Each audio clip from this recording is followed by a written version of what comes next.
So very very good evenings. रात के 8:30 बज चुके हैं। आप सभी अपने घरों में होंगे और ठंड से अपने आप को बचाव करते हुए अपनी तैयारी को अंजाम दे रहे होंगे। मुझे उम्मीद है कि आप लोगों ने जो फॉर्म डाला है वो बीपीएससी की अगर आपने फॉर्म डाला है या फिर आने वाली जेपीएससी की फॉर्म डालोगे या फिर जेएसएससी की एग्जामिनेशन की तैयारी कर रहे हो या फिर आप किसी बैंकिंग रेलवे और एसएससी की तैयारी कर रहे हो डियर, तो ये करंट अफेयर्स एक अहम महत्वपूर्ण रोल अदा करता है। मैं चाहूंगा कि करंट अफेयर्स आपकी इतनी मजबूत हो जाए कि आपका एक भी क्वेश्चन जो है एग्जामिनेशनों में ना छूटे। बस आपको एक थोड़ी सी कष्ट करनी होगी। हमारा यूट्यूब चैनल है दैट इज एमिनेंट ट्यूटोरियल्स, आप इसको सब्सक्राइब कर लो और अति महत्वपूर्ण करंट अफेयर्स जो कि इंडिया के रिस्पेक्ट में या फिर इंडिया से दूसरे कंट्री के रिस्पेक्ट में जो आईआर होती है, इंटरनेशनल रिलेशनशिप होती है, इससे लेके आपके क्वेश्चंस करे जाएंगे डियर। ये डेली करंट अफेयर्स 8:30 बजे शाम में आपको मिला करेगी। 23 दिसंबर है आज। आज देखते हैं आज का डे कितना इंपॉर्टेंट है और आज के लिए आपका जो करंट अफेयर्स है वो कितना इंपॉर्टेंट है। आइए मैं अपने बारे में आपको बता दूं। Myself Ajit Mehta. Okay, मैंने केमिस्ट्री करा है बीएससी से। बीएससी केमिस्ट्री रखा है मैंने। एमए इकोनॉमिक्स और continue PhD from central university. 7 year of teaching experience है। जैसे बड़े बड़े इंस्टीट्यूशनों में IAS academy, online progress academy, Unacademy पे मैं प्लस एजुकेटर के रूप में हूँ। इन तमाम जगहों पे हमारा एक्सपीरियंस है। और जो माई एरिया ऑफ टीचिंग है economics, science, environmental science and geography dear, ये सारे के पेड कोर्सेस अवेलेबल हैं। आप इकोनॉमिक्स के पेड कोर्सेज कर सकते हो, साइंस के, इन्वायरमेंट के, साइंस के या फिर ज्योग्राफी के कर सकते हो डियर। आज का दिन जो है बड़ा इंपॉर्टेंट डे होता है क्योंकि आज हम किसान दिवस के रूप में मनाते हैं। आज के दिन को हम लोग एक किसान दिवस के रूप में मनाते हैं या आप बोल सकते हो आज के दिन को आप एक फार्मर डे के रूप में मनाते हैं। आपको पता होगा कि जो फार्मर है हमारा एक बैकबोन ऑफ इंडियन इकोनॉमी है and they are the major factor behind the rural prosperity. जो हमारे ग्रामीण इलाकाओं में जो प्रॉस्पेरिटी देखने को मिलती है, जो खुशहाली देखने को मिलती है, जो इकोनॉमिक देखने को मिलती है, इन सबों के पीछे रीजन कौन है? तो हमारा फार्मर है। जैसे mark of gratitude to them, उन्हें श्रद्धांजलि देने के लिए, उन्हें नमन करने के लिए, उन्हें सेलिब्रेट्स करने के लिए आज के दिन को हमने जरूर याद करना चाहिए। आज हमारा है नेशनल फार्मर डे या इसे कहते हैं किसान दिवस। ओके, और ये जो किसान दिवस है भारत के कुछ ऐसे लोगों के को याद किया जाता है जो कि हमारे भारत के प्रधानमंत्री भी रह चुके थे। वह है चौधरी चरण सिंह। तो चौधरी चरण सिंह के बर्थ एनिवर्सरी के ऊपर ही यह मनाया जाता। सो कि वह किसान दिवस और the national farmer day is celebrated across the Indian nation on December 23rd to commemorate the birth anniversary of the fifth prime minister। और ये चौधरी चरण सिंह हमारे फिफ्थ प्राइम मिनिस्टर थे। ओके डियर, सो ये नेशनल फार्मर डे 23 दिसंबर, national farmer days. और ये हमारे जो प्राइम मिनिस्टर थे 28 जुलाई 1979 से लेकर 14 जनवरी 1980 तक। कभी कभी आपको टर्न्योर्स पूछ देता है कि पहले प्राइम मिनिस्टर कौन थे, सेकंड प्राइम मिनिस्टर कौन थे, थर्ड प्राइम मिनिस्टर कौन थे, फोर्थ। तो क्रॉनिकल जो ऑर्डर होती है इनको भी अरेंज करने में ये मदद करेगा आपको ये इंफॉर्मेशन। तो किसान दिवस चौधरी चरण सिंह के रूप के बर्थ एनिवर्सरी के रूप में मनाया जाता है और ये भारत के जो प्राइम मिनिस्टर रहे हैं 28 जुलाई 1979 से लेकर 14 जनवरी 1938 तक। तो इस स्लाइड से इतने क्वेश्चन पूछे जा सकते हैं। फर्स्ट कि 23 दिसंबर क्यों सेलिब्रेट किया जाता है? तो नेशनल फार्मर डे। किनके एनिवर्सरी पे? तो चौधरी चरण सिंह पे। और इनका टेन्योर कब रहा है प्राइम मिनिस्टर का? इनकी बातों को you have to remember. Correct. आइए आप फटाफट हमारे चैनल को सब्सक्राइब करना दिए। Subscribe at the rate of YouTube eminent tutorial, ये बेहतरीन चैनल होगा और आपके डेली करंट अफेयर्स अगर आप बीपीएससी, जेपीएससी, जेएसएससी की तैयारी कर रहे हो डियर। तो चलिए अगला क्वेश्चन आपके देखते हैं। मैं डिस्क्रिप्शन के रूप में आपके पास लेके आ रहा हूँ। तो central committee to realising fund for wage materials payment for proper implementation of MNREGA. आपको पता है डियर कि अभी जस्ट एक रिपोर्ट मिली थी गवर्नमेंट को कि जिसमें जो मनरेगा है वो रिकॉर्ड जो है गिरावट आई है। मनरेगा में लोगों को काम करने की जो टेंडेंसी हुई है ये दिसंबर महीने में कम हुई है। इसको देखते हुए आपके सेंट्रल कमिटी ने एक प्रॉपर इम्प्लीमेंटेशन करा है और प्रॉपर कहा है कि नहीं, ये मनरेगा में वेजेस नहीं कटना चाहिए क्योंकि एक बैकबोन होता है वैसे व्यक्ति के लिए जो अनस्किल्ड पर्सन माने जाते हैं, उनको एटलीस्ट 100 डे का रोजगार तो जरूर मिल जाता है इस कार्ड के द्वारा, मनरेगा कार्ड के द्वारा। तो जो वर्क में जो कमी देखी गई है इस पे कहीं न कहीं गवर्नमेंट को ये लगा कि शायद मटेरियल की प्रॉब्लम हो चुकी होगी या फिर इनके इम्प्लीमेंटेशन में कुछ फंड की प्रॉब्लम आ रही होगी। इसको देखते हुए गवर्नमेंट ने इमीडिएट जो है 70 डे ऑफ दिसंबर जो है आपको तुरंत जो है फंड को रिलीज़ कर दिया है। ये देखा गया है कि national low employment guarantee act scheme is the lowest scheme माना गया है। ये दिसंबर महीने में देखा गया है। तो ये क्वेश्चन यहाँ से भी बन सकता है, अभी तक का सबसे लोएस्ट एम्प्लॉयमेंट जनरेशन जो है मनरेगा के तहत कब हुआ है? तो दिसंबर 2021 के अंतर्गत हुआ है। आइए मैं थोड़ा बहुत मनरेगा के बारे में जान लेता हूँ। ये इसका नाम है Mahatma Gandhi rural guarantee act 2005। ये 2005 से एक्ट से बना है। Okay, Indian labour law and social security पूछा जाएगा तो ये labour law and social security ministry के तहत आता है। इसका मेन वर्क है राइट टू वर्क, जो आपका है वो गारंटी राइट टू वर्क देता है। दिस वाज एक्ट, ये एक्ट जो आई थी वो 23 अगस्त 2005 को आया था under the UPA government of prime minister, और उसमें प्राइम मिनिस्टर कौन थे? तो डॉक्टर मनमोहन सिंह। यहाँ से 4 क्वेश्चन बनती है कि Mahatma Gandhi employment guarantee act क्या है, दूसरा इसका मेन थीम क्या है, right to work, guarantee to right to work, और ये 23 अगस्त 2005 को जो है मनमोहन सिंह के द्वारा इसे इम्प्लीमेंट किया गया था। डियर एनी पर्सन जिनकी उम्र जो है 18 साल है और ये भारत के रूरल गांव में रहते हैं या रूरल एरिया में रहते हैं, they can find a job in MNREGA. Any applicant is entitled to work within 15 days. जैसे आपने ये कर लिया है, रजिस्टर्ड कर लिया है, तो 15 दिन के अंदर आपको काम मिलेगा। 100 डेज पर हाउस होल्ड पर ईयर, एक व्यक्ति को पूरे साल में 365 दिन में कम से कम एक घर से एक व्यक्ति को मिनिमम 100 डे का वर्क जरूर मिलेगा। करेक्ट? तो these are the very important information जो मनरेगा के तहत आपको जानना चाहिए। आइए नेक्स्ट इंफॉर्मेशन जो आपको दी जा रही है वेरी इंपॉर्टेंट है। डियर आप सभी नोट्स बना के रखेंगे, हमारे चैनल को सब्सक्राइब करेंगे और टेलीग्राम पे आ जाएंगे, आपको नोट्स भी मिला करेगा। नीति आयोग ने पार्टनर किया है World Food Programme for strategic and technical collaboration to standard the climate resilient agriculture for enhance food nutrition security in India. आपको पता होगा कि हमारे यहाँ जो मैक्सिमम फूड होते हैं, मैक्सिमम जो क्रॉप होते हैं, वो हमारे जो क्रॉप होते हैं वो सीजनल होते हैं। ओके, और मीन्स नेचर पे हम पूरी तरह से डिपेंड होते हैं। तो ये वर्ल्ड फूड प्रोग्राम के तहत इन्होंने कुछ ऐसी टेक्नोलॉजी शेयरिंग करने की बात करी है जिससे कि हमेशा जिन फूड की ज़रूरत ज़्यादा है उन फूड को ज़्यादा हम लोग इम्प्लीमेंट कर सके। अदर मान लो उनका सीजन है या फिर सीजन नहीं भी है। The partnership focusing on the mainstreaming of the millets and the supporting India in taking lead globally knowledge to exchange. The sole focus on strategic and technical collaboration between NITI Aayog and WEP। तो नीति आयोग और WEP के साथ एक collaboration हुआ है जिसमें जो सभी को फूड मिले, इसके लिए फूड ग्रेन की आवश्यकता होती है। तो जो हमारे अंदर जो नेचुरल पे डिपेंडेंसी है उसको इन्हें टेक्नोलॉजी के द्वारा कैसे कम किया जाए, इनकी बात किया जाए।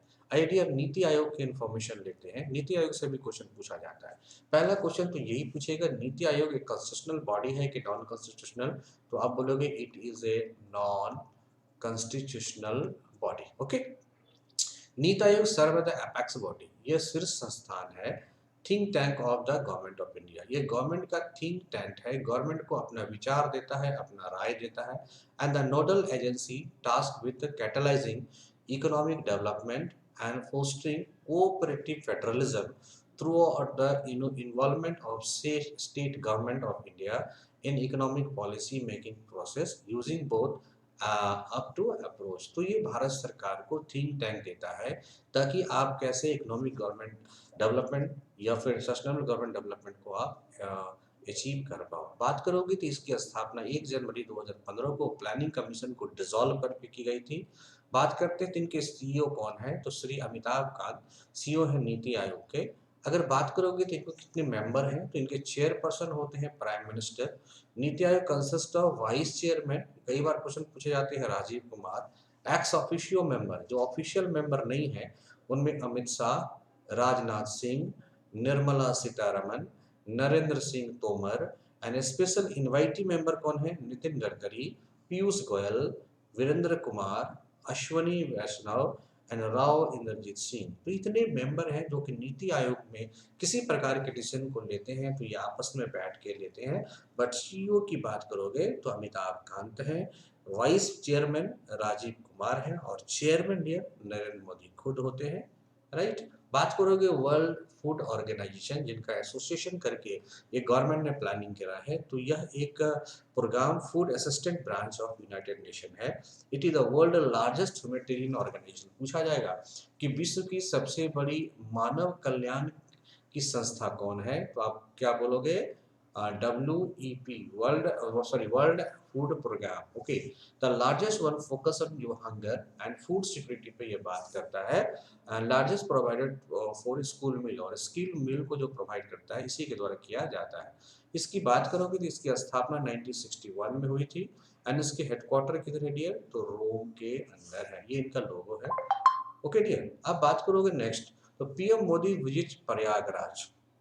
पीएम मोदी ने रिसेंटली में प्रयागराज को विजिट किया है। इनका मेजर फोकस था वीमेन एम्पावरमेंट, ठीक है। Uttar Pradesh to participate in one kind of its program which is attend by the over 2 lakh women, जो कि इसमें 2 लाख लोगों के द्वारा अटेंड किया गया था इस प्रोग्राम में। इसको इन्होंने विजिट किया। In this endeavour to support women the prime minister will transfer an amount of, और प्राइम मिनिस्टर ने 1000 करोड़ रुपया ट्रांसफर किए in the bank account of self help group.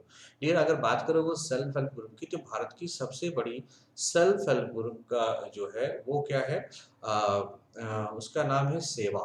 That is सेवा। सेवा का फुल फॉर्म होता है डियर सेल्फ एम्प्लॉयमेंट वुमेन, ठीक है, सेल्फ एम्प्लॉयमेंट वुमेन एक्सचेंज, ठीक है डियर। तो सेवा जो है सबसे बड़ा women association, self employment women association, ये सबसे बड़ी भारत की एसएचजी है, सेल्फ हेल्प ग्रुप है।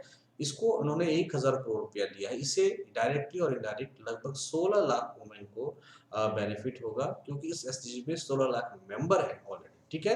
तो 2 लाख इस कार्यक्रम में प्रेजेंट हुए थे। बहुत अच्छी बात है। जिस तरह से नरेंद्र मोदी ने विमेन एम्पावरमेंट के लिए ठाना है, डिजिटल इंडिया के लिए ठाना है, जैसे ट्रिपल तलाक का डिसीजन लेना, 21 साल की महिलाओं को शादी से पहले शादी ना करना, this all are the action taken care by the prime minister to enhance the women empowerment in India, right? Okay, it is supported by world।